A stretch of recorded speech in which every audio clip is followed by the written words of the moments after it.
Assalamualaikum warahmatullahi wabarakatuh. Berikut ini akan saya sampaikan studi kasus tentang sistem penunjang keputusan atau SPK, yaitu tentang pemilihan lanjutan sekolah setelah lulus SMP menggunakan metode AHP. Langkah yang pertama yaitu menentukan data alternatif.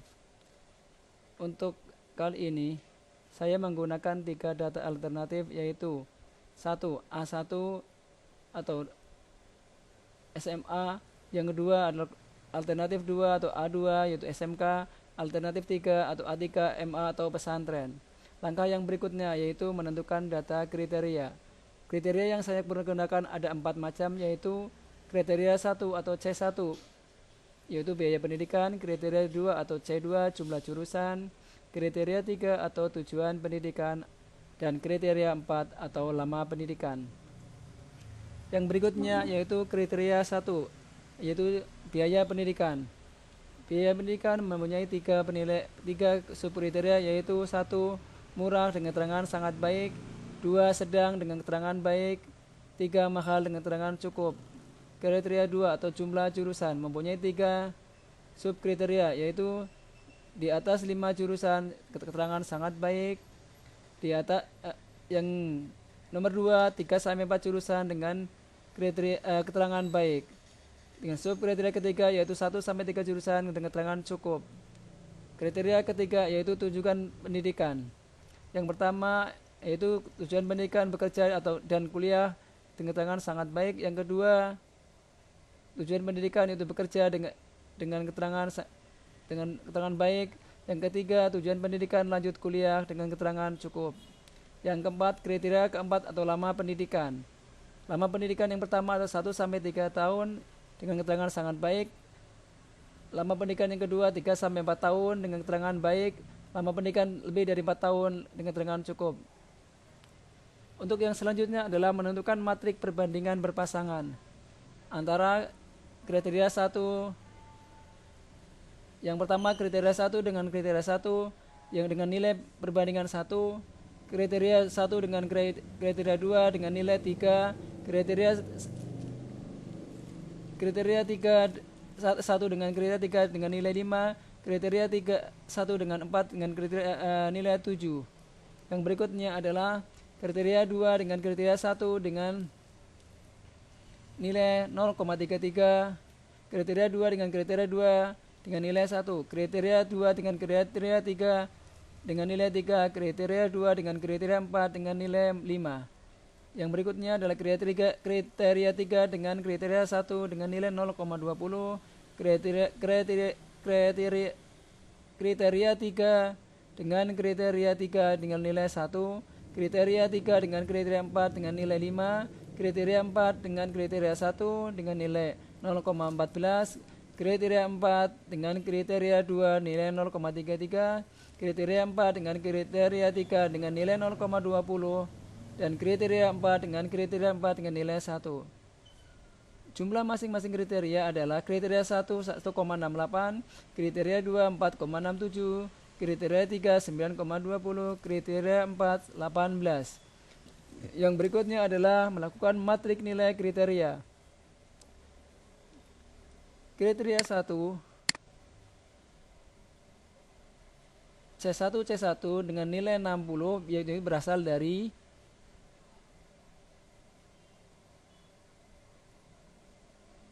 tabel berpasangan dibagi nilai tiap kriteria dibagi dengan jumlahnya.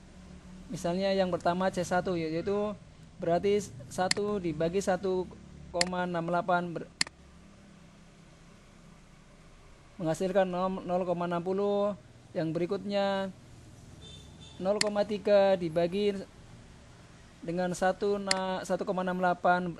menghasilkan nilai 0,20, dan seterusnya sampai dengan yang C4 yaitu 0,06.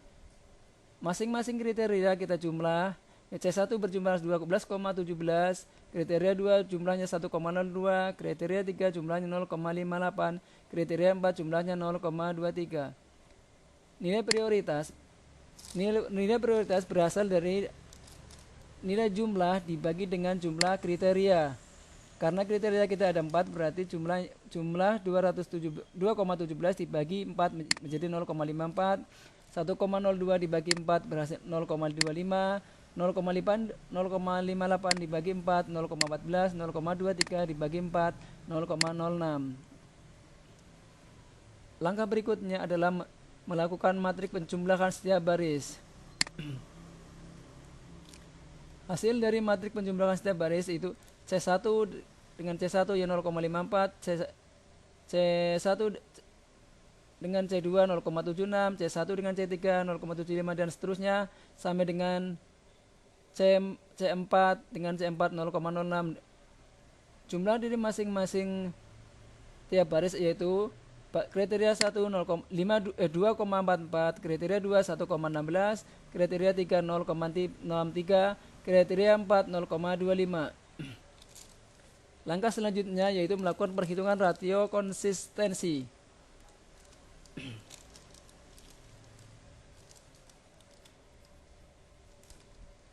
Langkah pertama adalah melakukan atau menjumlah seluruh dari prioritas,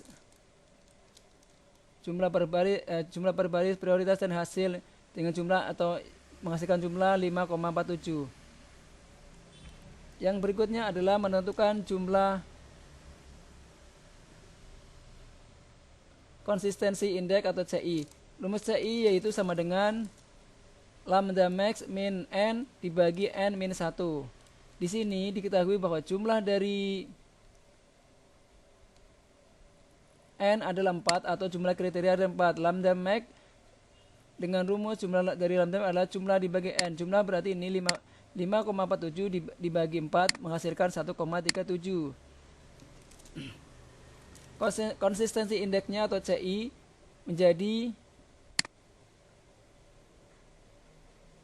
hasil dari penghitungan CI yaitu rumus CI sama dengan lambda max min n dibagi n min 1 adalah minus 0,877. Yang berikutnya adalah menentukan konsistensi ratio atau CR. CR berasal dari konsistensi indeks dibagi indeks ratio yang ada. Indeks rasio berasal dari tabel yang sudah ditentukan berdasarkan ukuran metriknya yaitu yang ada di samping sebelah kanan. Rumus dari CR adalah CI per IR. Sebagaimana diketahui tadi nilai CI adalah 0,87, berarti nilai CR-nya adalah 0,87 dibagi dengan nilai IR-nya yaitu 0,90 yaitu menghasilkan nilai minus 0,974. Dari CI dan RI kita bisa menghitung konsistensi ratio dengan cara yaitu C1 per I1 0,877 dibagi 0,90 atau 0,974. Untuk nilai konsistensi ratio 0,01 dianggap konsisten atau lebih itu dianggap tidak konsisten, sehingga perbandingan yang diberikan untuk kriteria di atas sudah konsisten atau antara 0,0 sampai 0,01. Karena penghitungannya dianggap konsisten, maka dapat dilanjutkan ke perhitungan berikutnya. Perhitungan berikutnya yaitu perhitungan prioritas alternatif. Yang pertama, kriteria 1 dengan biaya pendidikan yaitu biaya pendidikan dengan perhitungan alternatif sebagai berikut. Perhitungannya sama dengan pada saat penghitungan nilai kriteria atau normalisasi. Jadi kita hitung dulu alternatif prioritas dari C1 sampai C4. Setelah dihitung nilai alternatif setelah kita hitung perhitungan prioritas alternatif dari C1 dan C4, maka menghasilkan sebuah tabel sebagai berikut.